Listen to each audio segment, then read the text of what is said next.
Hello, my name is Bryce Jones. This is my inclusive leadership assignment for AEP 855 in spring semester 2015.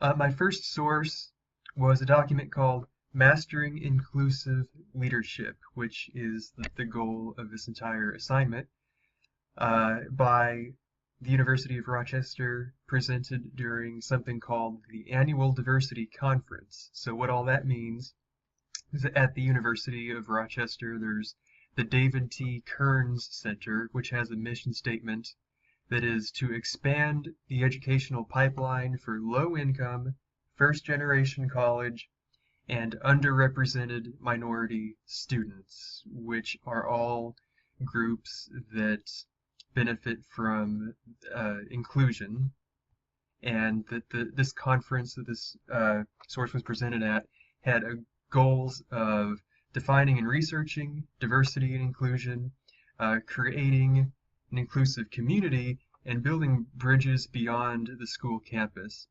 And those last two bullet points in particular reminded me very much of Ken Blanchard, excuse me, who was the individual that I did my research topic on.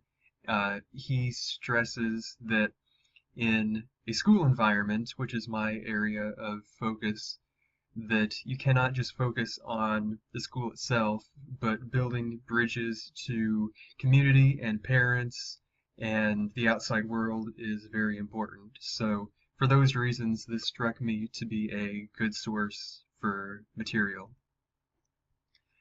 The first major concept that this source talked about was the fact that there are characteristics that bear inclusion that are non-observable, beyond the things that you could see for yourself, obviously like race or gender or age, that we need to keep in mind that other aspects of individuals' backgrounds make them unique and not willing, but necessary to be included into the greater whole for total inclusion.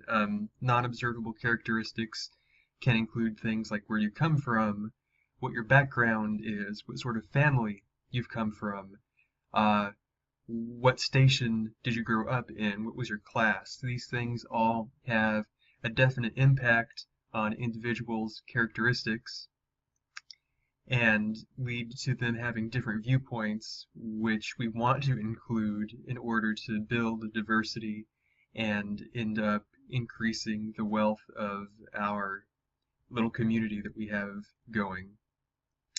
So, in order to accomplish this inclusion, it defines 3 stages, and you want to work your way up from the first all the way to the third.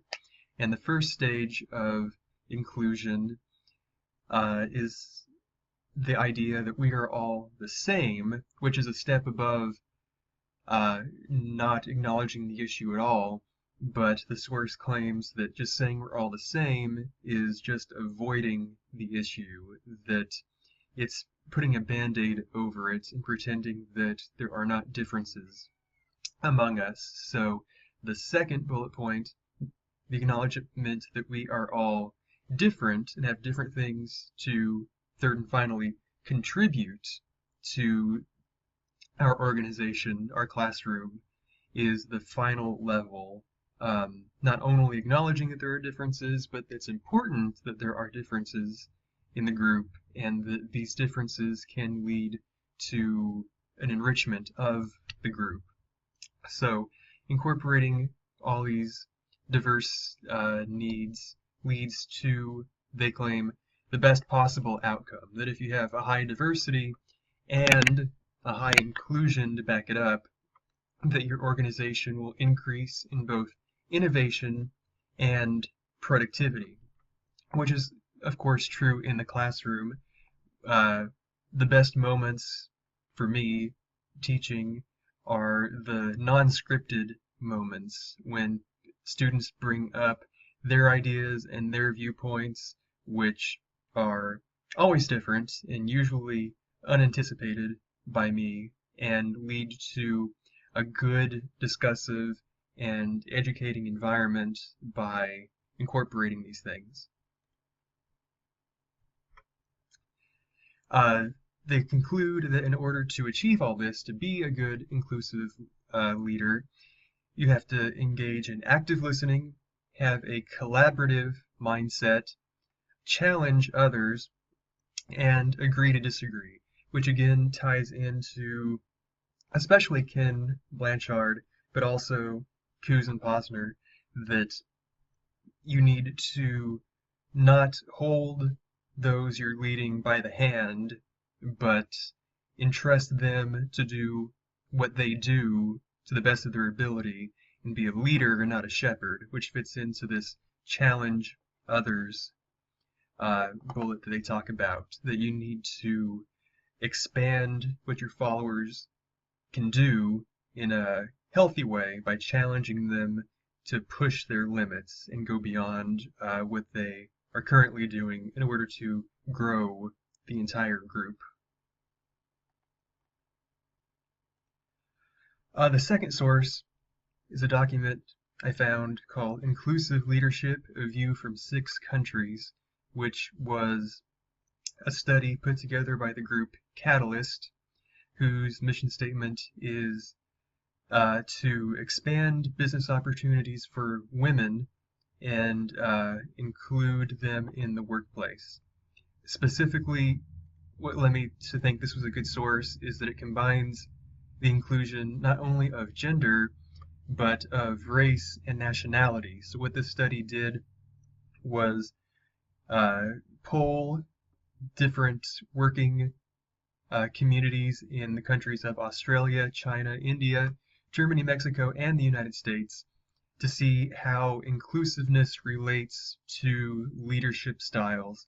And what they're going to find is that there is a direct correlation in these attributes for all of these nations, that when someone feels that they are part of a team, that they are being included, which here's the red circles, that has a direct correlation to the amount of innovation that they feel they themselves bring to their organization. So the more you feel included, the more that your group is inclusive, the more that leads to new ideas and positive innovation in their workplace, which is talking about, of course, factories and offices, but for the school environment, again, it's the same concept that if you build a classroom that is not a whole, not a cohesive,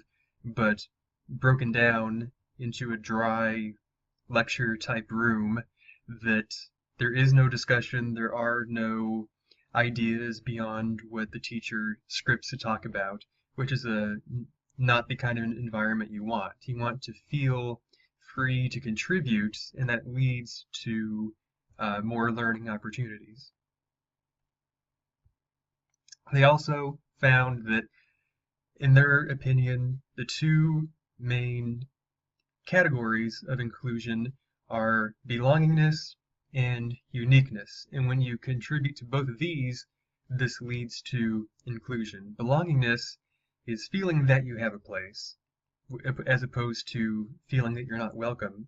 But above that, uniqueness, feeling that you have things to offer that others don't, which reflects the exact same thing my first source was talking about, that you can't just say, acknowledge we're all different, but then acknowledge that we are all contributors. We're unique and we have things to contribute that others don't, and that this will lead to an enrichment of the group.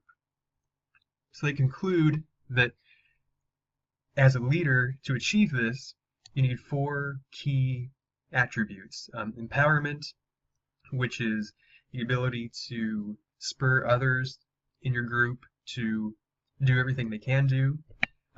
Humility, to admit when you've made mistakes. Accountability, holding yourself accountable and others accountable for the tasks that you've placed before them, and the courage to get it all done. Now, these all should sound very, very familiar because it's almost a direct repetition of, again, what Ken Blanchard, who I did my research over, his philosophy. His philosophy primarily is that of servant leadership, that I am not the boss who it's my job to sit around and point fingers and set dry tasks and direct you and hold your hand, but it's my job to help you do what you need to do independently to the contribution of the whole. And so if I can go back to this slide, the servant leader is, again, not the dry ruler dictating from on top of the hill. He has humility, he has accountability, and he empowers others under him to get done what needs to get done. So in summary, how this pertains to me in particular, my area of focus is just a teacher. I'm no specialist or administrator hopeful. I'm just a regular classroom teacher. And all these issues, race, religion, all these other things I've talked about, obviously play a very important role in the classroom. And you have to make sure that every student feels that they belong and give them the opportunity to contribute their own unique viewpoint to the classroom. So some specific areas this comes into play are special education. There are classes that have low percentage of special ed students and ones that have high percentage of special ed students, and as an educator you can't just pretend that they don't exist, and you cannot just assign them their own simple individual tasks and treat them as outsiders. They need to be fully included in the classroom, not just by law, which is true, but because it's the best thing to do, and everyone has things to contribute. This is not the easiest thing to accomplish, making sure that these students who have different abilities are part of a cohesive whole, and it's something that's always going to be a continuous struggle because not every student is the same, but it's something to strive for. Race issues.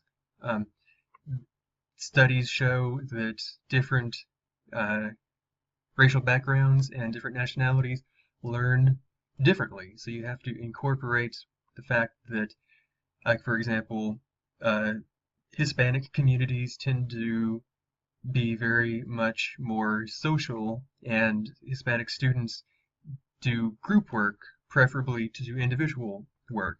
And so that's something different that this group brings to the table, and you have to incorporate that and include that and keep that in mind. Religious issues, don't typically have a place for preaching or anything hardcore like that in the classroom, but you have to create a tolerance zone to where no one feels that they will be persecuted or given favoritism because of a particular religious view. Give them the freedom to bring it up, to discuss it, to be a part of their identity, but while keeping the balance of that's not what the purpose of the classroom is all about. And the issue of including everyone despite their socioeconomic status, what they have access to at home. You always have to keep in mind, if you assign homework, do they have the ability to get it done? Do they have the personal support structure, family, help to get it done? Do they have the inkling? Do they have the internet connection? Do they have those kind of resources at home? So including all the key areas is important every day in every class. And before I run out of time, here's my bibliography slide, and that is my presentation on inclusion and its benefits. Thank you. This is Bryce Jones.